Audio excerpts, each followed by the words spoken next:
Ramzan special আর এই রমজান মাসে সেহরি খাওয়ার জন্য নানা রকমের রান্নার আয়োজন করা হয়। সব সময় মাছ মাংস ডিম দিয়ে ভাত খেতে ইচ্ছে করে না, ঝাল ঝাল কিছু রান্না করলে ভাত খাওয়ার রুচিটা একদম বেড়ে যায়। সেরকম একটা রেসিপি নিয়ে তোমাদের কাছে চলে আসলাম। হ্যালো এভরিওয়ান, ওয়েলকাম আর another back to my channel. সবাই কেমন আছো? মাছের এই জাল রেসিপিটা একদম সিম্পল এবং খুবই সহজ পদ্ধতিতে করা হয়। চলে আসলাম মূল ভিডিওতে। ফার্স্টে আমি এখানে 5 পিস মাছ নিয়ে নিলাম। মাছগুলো আগে থেকে ভালোভাবে পানি দিয়ে ধুয়ে ক্লিন করে নিলাম। এরপর মাছগুলোকে আমরা ছোট ছোট সাইজ করে টুকরো করে নেব। আর টুকরো করা হয়ে গেলে নিয়ে নিব একটা আলুর টুকরো।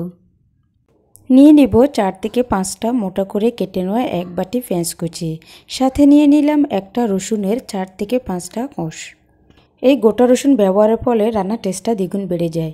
নিয়ে নিলাম 2টো টমেটো টুকরো। চাইলে টমেটোর পরিমাণটা তোমরা কমিয়ে দিতে পারো বা বাড়িয়ে দিতে পারো।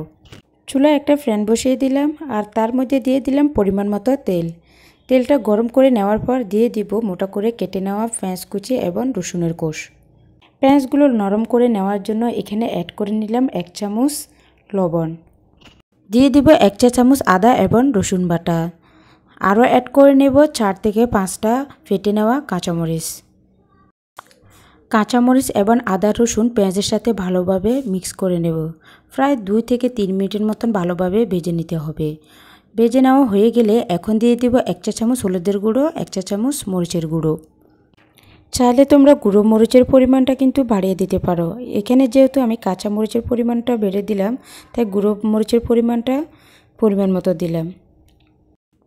কিছুক্ষণ ধরে সবগুলো উপাদান তেলে ভেজে নেওয়া হয়ে গেলে এখন অ্যাড করে নেব কুচি করে নেওয়া আলুগুলো উপাদানগুলোর সাথে ভালোভাবে মিশিয়ে নেব। ভালোভাবে মিশিয়ে নেওয়া হয়ে গেলে এখন প্রায় 3 থেকে 4 মিনিটের মতন ঢাকনা দিয়ে ঢেকে কুক করে নেব। ঢাকনাটা উঠিয়ে নিলাম আর আলুটা কিছু পরিমাণ সিদ্ধ হয়ে গেল। এখন দিয়ে দিব কুচি করে নেওয়া টমেটোগুলো কিন্তু ফার্স্টে ভুলে দেওয়া যাবে না, এতে করে আলুগুলো সিদ্ধ না হওয়ার সম্ভাবনা থাকে। এখন দিয়ে দিলাম কুচি করে নেওয়া মাছগুলো। এইবার মাছ এবং টমেটোগুলো আলুর সাথে ভালোভাবে মিশিয়ে নেব।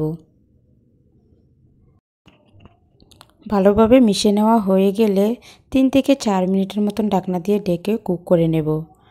কিছুক্ষণ পর ঢাকনাটাও উঠিয়ে নিলাম আর এখন অ্যাড করে নেব খুব অল্প পরিমাণে পানি, যাতে করে মাছটা সিদ্ধ হয়ে যায় এবং কাঁচা গন্ধটা চলে যায়। আর রান্নাটা সম্পূর্ণ হওয়ার জন্য প্রায় 5 মিনিটের মতন ঢাকনা দিয়ে ঢেকে দিলাম। 5 মিনিট পর ঢাকনাটা উঠিয়ে নিলাম। আমার রান্নাটা ফুল কমপ্লিট হয়ে গেল। এখন দিয়ে দিলাম ধনিয়া পাতা। মাছগুলো যাতে ভেঙে না যায় ছোটো একটা চামচ দিয়ে হালকাভাবে নেড়েচেড়ে দেব। আর এইভাবে তৈরি করে নিলাম সেহরি খাওয়ার জন্য ঝাল ঝাল করে ভেজে নেওয়া আলু এবং মাছ। রেসিপিটা যদি সবার কাছে ভালো লাগে অবশ্যই সবাই লাইক কমেন্ট শেয়ার করবেন, সাবস্ক্রাইব করে নেবে। সবাই ভালো থাকবেন, সুস্থ থাকবেন। আল্লাহ হাফেজ।